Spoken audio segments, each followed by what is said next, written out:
Hello to everyone. Hope you are doing well. This Shabbat, sitting at home, if you look out the window and you see a few birds, or perhaps if you're walking down the sidewalk on this very cold Shabbat and see a few birds, remember that we actually have a significant relationship with birds, specifically on this Shabbat Parashat Beshalach. There was actually a tradition in a few communities that on Parashat Beshalach, people would leave out some breadcrumbs for birds. It was a tradition. Some had a halachic issue with it because we shouldn't be feeding animals that we might trap. And as a result, they actually would leave out the breadcrumbs on Friday or after Shabbat. But others actually had a tradition on Shabbat itself to put out some breadcrumbs and give it to the birds. So, what's so special about birds and Parashat Beshalach? So, there are two explanations given.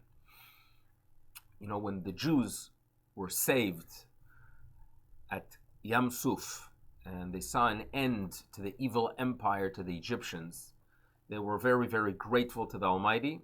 And we began our journey, our very significant journey.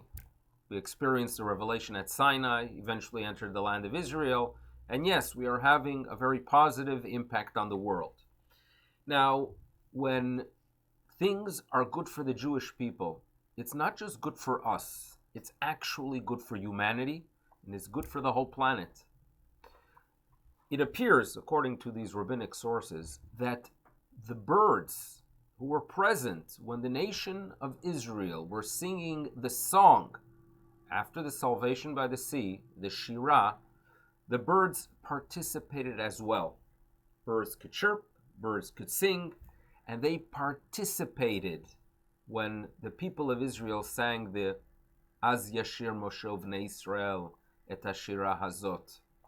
Due to the fact that they participated, we reward them on Parashat Beshalach with a few breadcrumbs. That's tradition number one.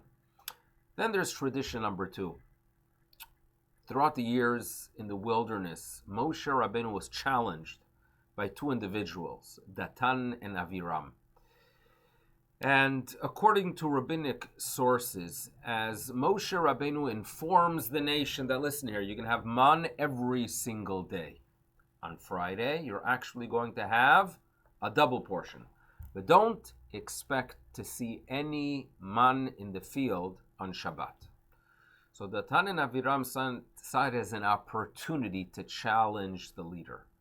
And what they did was they took some of their man that they gathered on Friday and woke up early in the morning on Shabbat, probably went to Hashkama Minyan, and what they did was they spread out the man. And their goal was that the people should come out of their tents and see that there is man after Moshe tells them that there will not be man. And that's how they could challenge the leader. That was their goal. That was their desire.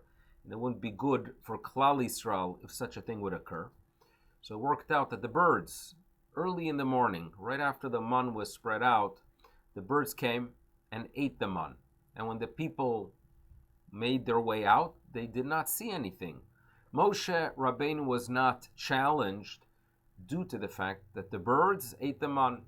So again, we are a nation of Hakarat Tov. We always express our appreciation, and it is good for us when we show that appreciation.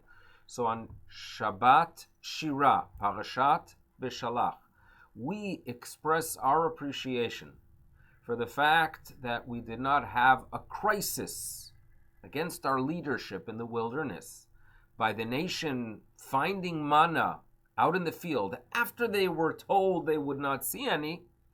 We express our gratitude by providing the birds with some breadcrumbs. These are the two traditions that exist regarding Parashat Beshalach. And actually, there were many other traditions. There were people that actually would add some grains of wheat into their kugel, for example, on Parashat Beshalach. So, and it relates to the idea that it was similar to the man.